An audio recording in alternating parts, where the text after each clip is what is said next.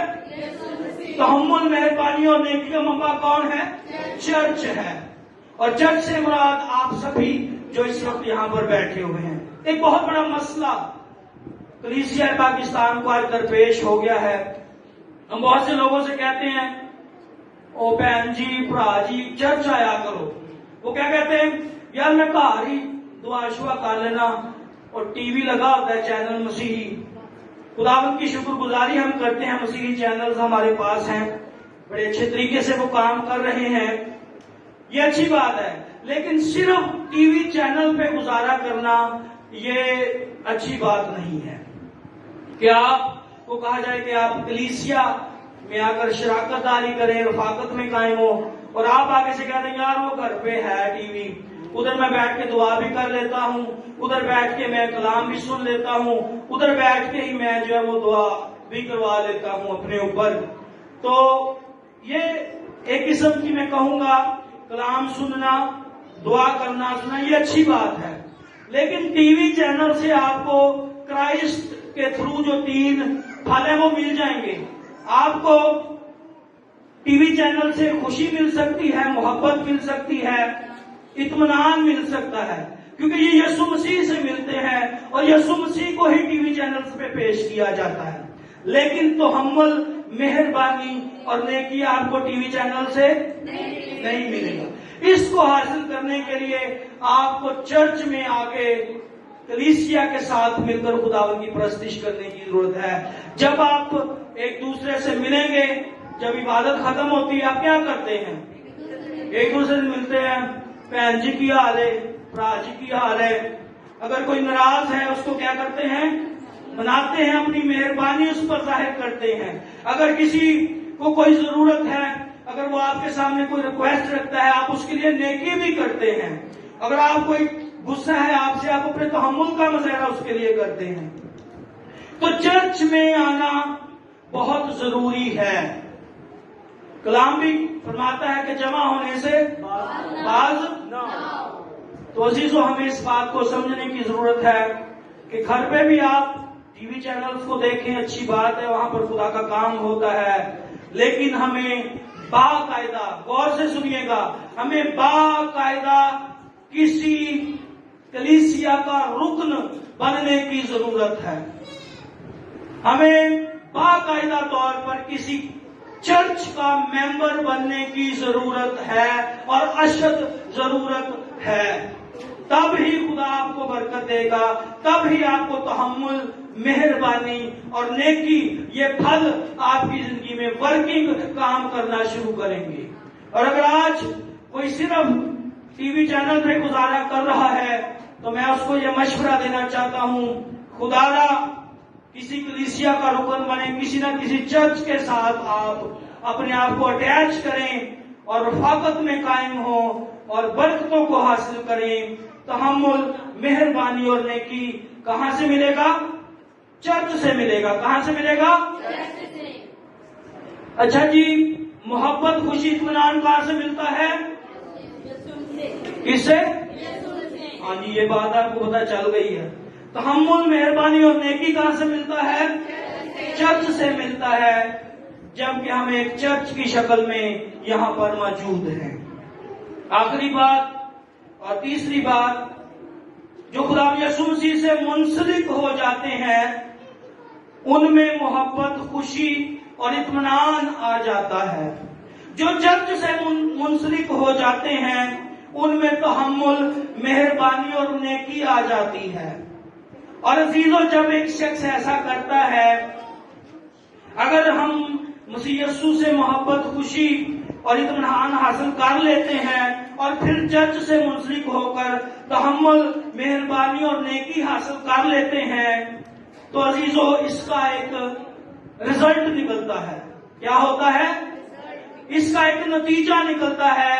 اس کا نتیجہ یہ نکلتا ہے کہ ایک مسیحی پیدا ہو جاتا ہے. کرائسٹ سے برکت لے لی، چرچ سے برکت لے لی. جب یہ دونوں برکتیں، یہ دونوں پھل ایک انسان کے اندر ان کا ملاپ ہوتا ہے، یہ مکس اپ ہوتے ہیں، اس کا نتیجہ یہ نکلتا ہے کہ ایک مسیحی شخص پیدا ہو جاتا ہے۔ اور جب ایک مسیحی شخص پیدا ہونا شروع ہو جاتا ہے تو اس میں 3 چیزیں ظاہر ہونا شروع ہو جاتی ہیں۔